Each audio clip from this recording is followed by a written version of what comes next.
Bismillahirrahmanirrahim. Assalamualaikum warahmatullahi wabarakatuh. Halo semuanya, hello everybody. Kita hari ini memasuki pertemuan ketiga. Materi tentang apa? Tentang bisnis plan pertama. Oke, sebelumnya pada tahu semua ya apa itu bisnis plan? Baiklah, bisnis plan itu adalah perencanaan bisnis. Baik, sebelum memasuki materi pembahasan, Ibu akan menjelaskan tentang outline bisnis plan. Yang pertama, definisi bisnis plan. Yang kedua, bisnis plan dan kewirausahaan. Kemudian kita akan mempelajari tentang definisi perencanaan, tujuan pembuatan bisnis plan. Terus setelah itu kita akan belajar bagaimana membuat bentuk format bisnis plan, kemudian bisnis plan dalam bentuk perencanaan keuangan, kategori waktu perencanaan keuangan, dan kondisi dan model dalam perencanaan keuangan. Baiklah, tujuan khusus untuk mempelajari materi ini, Ibu mengharapkan kalian semua mampu memahami tentang bisnis plan dan kewirausahaan. Kemudian pengertian perencanaan itu apa?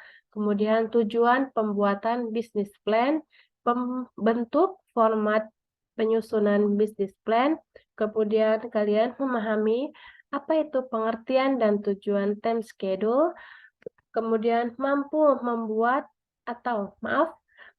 menjawab soal-soal dan kasus yang diberikan secara baik dan benar, serta mampu memberikan solusi dan bersifat konstruktif.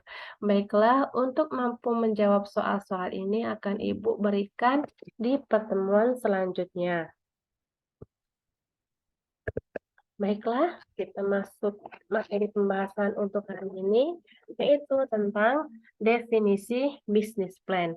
Bisnis plan adalah suatu rangka kerja yang menjelaskan setiap bagian bisnis yang akan dikerjakan semenjak dari awal hingga akhir. Kemudian serta dengan memasukkan bagian kejadian-kejadian yang harus diantisipasi jika ada hal-hal yang tidak diinginkan terjadi.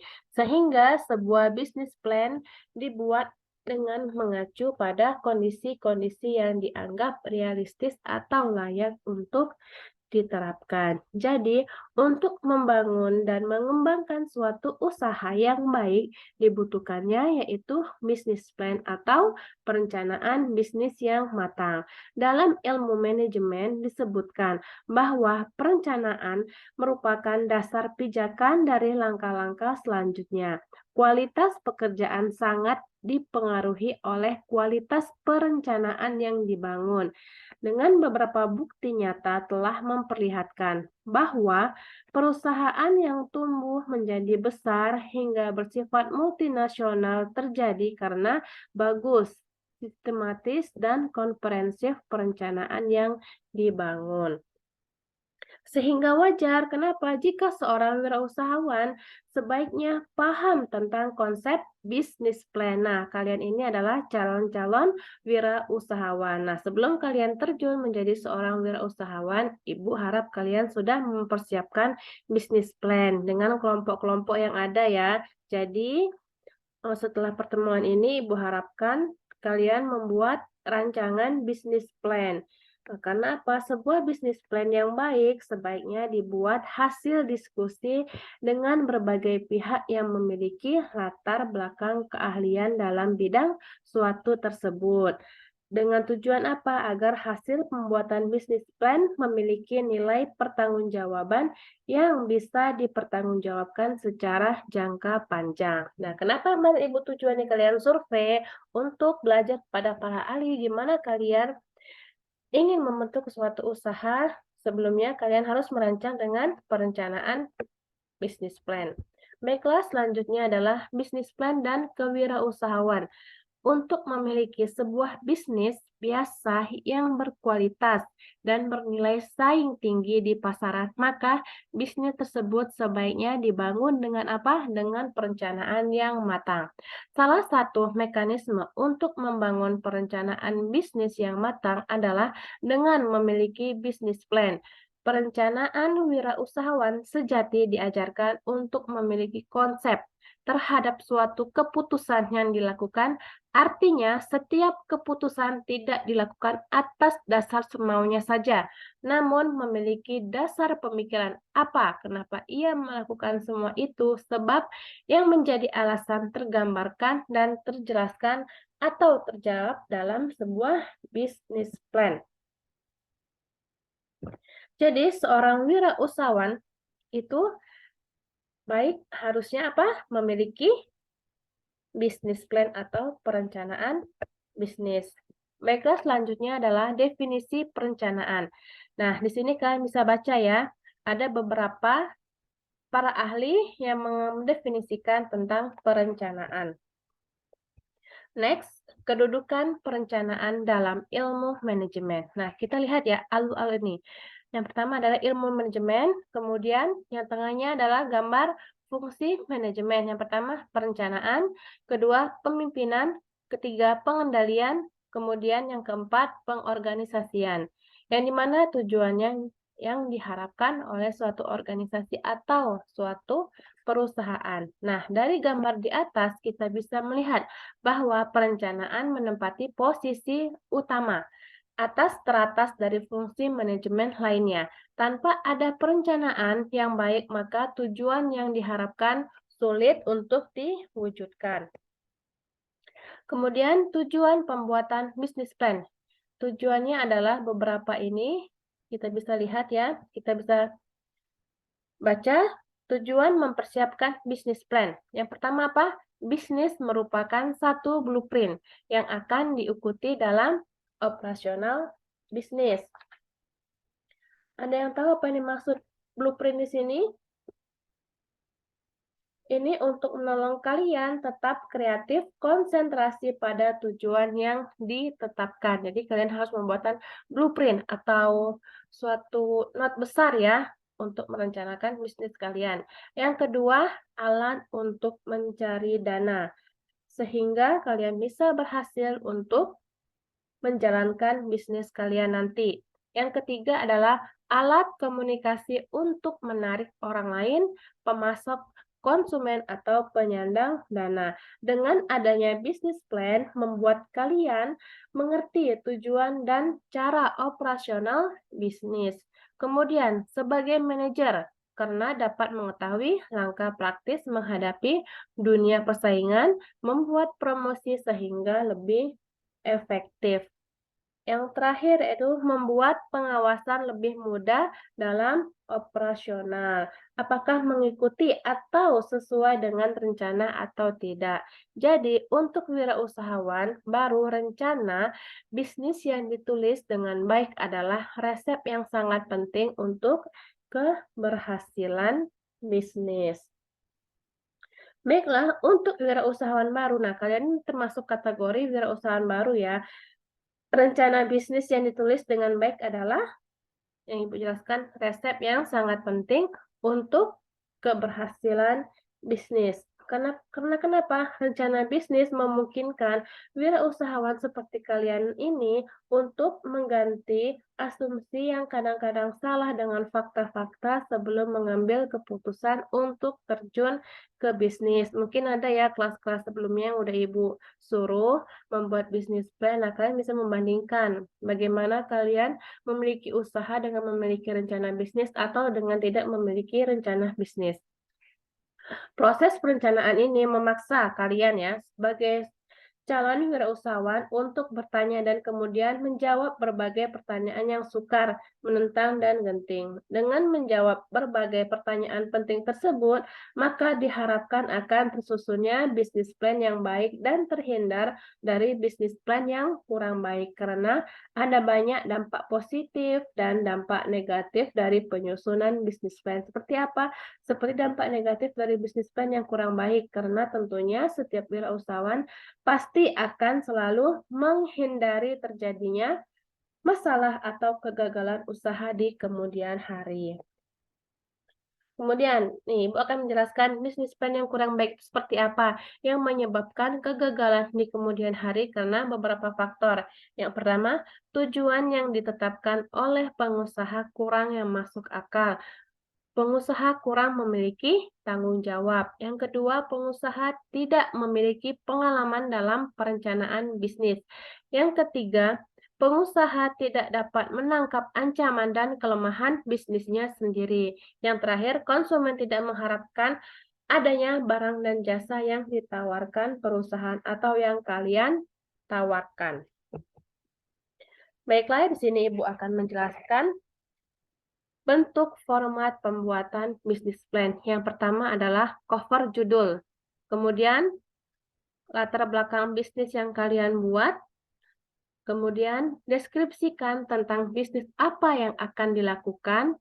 Deskripsikan tentang pasar. Deskripsikan tentang produk yang kalian buat. Kemudian adalah susunan pengurus. Kemudian objektif dan goals kalian itu seperti apa.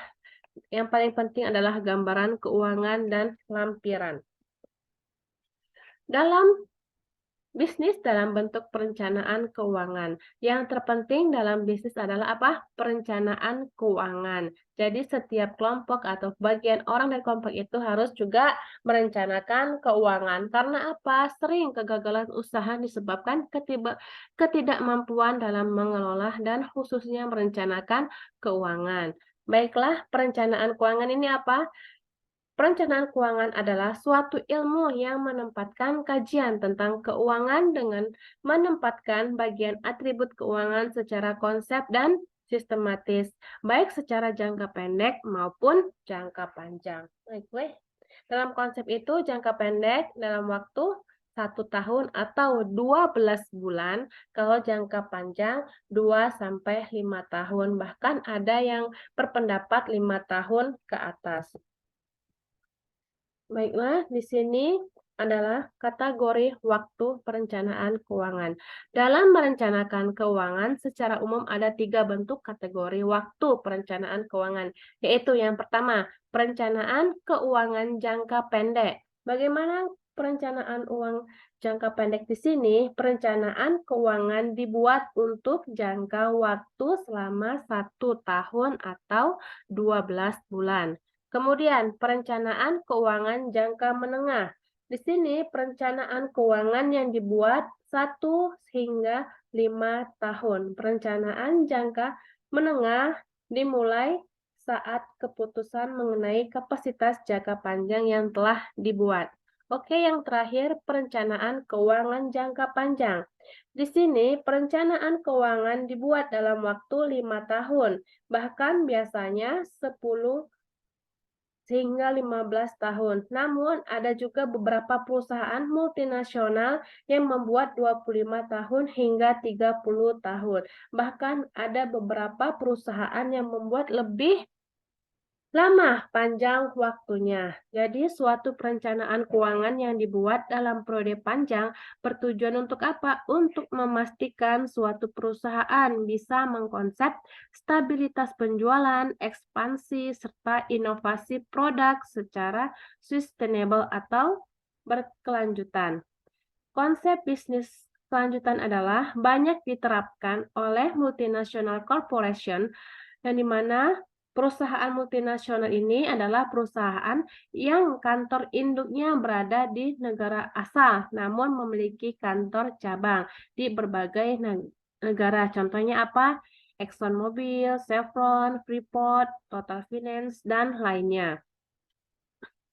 Jadi, dalam usaha menciptakan suatu perencanaan yang baik, maka artinya manajer keuangan itu berusaha menempatkan kajian dari sudut efisiensi dan efektivitas. Efisiensi dilihat dari segi biaya dan efektivitas dilihat dari segi waktu. Dengan menjadikan kedua kajian ini sebagai box thinking, diharapkan manajer keuangan mampu menciptakan suatu rencana keuangan yang eksplisit. Ya, jadi menurut Stephen Ross, untuk mengembangkan suatu rencana keuangan yang eksplisit itu seperti apa, manajer harus menentukan beberapa unsur-unsur dasar dari kebijakan keuangan perusahaan. Yang pertama, perusahaan membutuhkan investasi pada aset-aset baru. Unsur ini akan timbul dari peluang-peluang investasi yang dipilih untuk dilaksanakan perusahaan dan merupakan hasil dari keputusan penganggaran modal perusahaan. Yang kedua, tingkat pengungkitan keuangan yang dipilih untuk dipergunakan perusahaan. Hal ini akan menentukan jumlah pinjaman yang akan digunakan oleh perusahaan untuk mendanai investasinya pada aset real. Hal ini adalah kebijakan struktur modal perusahaan. Kemudian yang ketiga, jumlah kas yang didasarkan. Jumlah kas yang dirasakan perlu dan layak untuk dibayarkan pada para pemegang saham. Ini adalah kebijakan dividen perusahaan. Yang terakhir adalah jumlah likuiditas dan modal kerja yang dibutuhkan perusahaan dalam operasi sehari-hari. Ini adalah keputusan modal kerja bersih oleh perusahaan. Jadi, setiap manajer keuangan berusaha menciptakan tingkat pertumbuhan yang eksplisit, terutama secara jangka panjang. Banyak perusahaan yang menempatkan dana pada aset yang bersifat jangka panjang, dan penempatan aset yang bersifat jangka panjang umumnya itu adalah dana yang sangat besar. Contoh aset jangka panjang adalah pembelian mesin pengelolaan pabrik, pembangunan gedung pabrik dan kantor, kemudian pembelian tanah untuk keperluan pabrik. Jadi, investasi pada sejumlah aset dengan nilai yang besar menyebabkan perusahaan memikirkan kapan terjadinya break-even point, titik pulang pokok akan tercapai dan bahkan jika BEP tidak tercapai dengan standar waktu yang direncanakan, maka artinya perencanaan perusahaan atau usaha kalian tidak berkualitas. Jadi ada beberapa kondisi modal dalam perencanaan keuangan. Dalam pembuatan perencanaan keuangan harus dipikirkan kondisi-kondisi yang mungkin terjadi kemudian hari. Secara umum ada 3 kondisi yang harus antisipasi dalam pembuatan perencanaan keuangan. Yang pertama, kondisi buruk. Kondisi buruk dalam dunia bisnis bisa dipengaruhi oleh berbagai sebab, seperti resesi ekonomi, krisis ekonomi atau krisis moneter, peperangan, dan lain sebagainya. Dalam kondisi buruk ini, suatu rencana bisnis harus dibuat asumsi-asumsi dalam rangka mengantisipasi jika kondisi seperti itu akan terjadi di kemudian hari. Yang kedua, kondisi normal dan biasa. Maksudnya ini gimana? Pada kondisi normal, suatu perusahaan atau usaha kalian diminta membuat suatu rencana dengan menempatkan asumsi-asumsi yang akan terjadi dalam kondisi normal, namun tetap dengan menempatkan analisa kehati-hatian yang mendalam jika suatu saat terjadinya kondisi yang buruk. Yang ketiga, kondisi baik atau bertumbuh. Maksud di sini apa? Pada kondisi di dunia bisnis berkembang dengan baik karena setiap perencanaan bisnis dijalankan dengan baik. Jadi, masing-masing divisi akan diminta untuk membuat kasus berdasarkan asumsi-asumsi yang optimis. Kasus ini dapat melibatkan produk-produk dan ekspansi baru, dan kemudian akan merinci pendanaan yang dibutuhkan untuk mendanai ekspansi tersebut. Jadi, suatu model yang dibuat untuk membantu para manajer dalam memetakan masalah secara terstruktur dan bersifat sistematis. Model itu seperti apa? Modelnya adalah sebuah usaha yang dibangun dengan berlandaskan dengan asumsi yang ada. Asumsi tersebut dibuat serta diilhami dengan berdasarkan apa yang terjadi di waktu-waktu sebelumnya. Suatu model memiliki keeratan hubungan yang kuat dengan peramalan karena suatu model dianggap mampu memberikan peramalan. Jadi menurut Stephen Aros, masing-masing di bawah ini Ada beberapa unsur yang harus kita bahas. Yang pertama adalah ramalan penjualan, kemudian laporan pro forma, kemudian persyaratan aset, kemudian persyaratan keuangan. Persyaratan keuangan ini adalah suatu rencana keuangan yang akan memuat satu bagian tentang ketentuan pendanaan yang dibutuhkan. Kemudian penyeimbangan, dan terakhir adalah asumsi-asumsi perekonomian. Kalian bisa baca di referensi-referensi yang lainnya tentang perencanaan bisnis. Baiklah, untuk materi hari ini kita cukupkan. Terima kasih. Wassalamualaikum warahmatullahi wabarakatuh. Jika ada yang mau ditanyakan, bisa tinggalkan chat.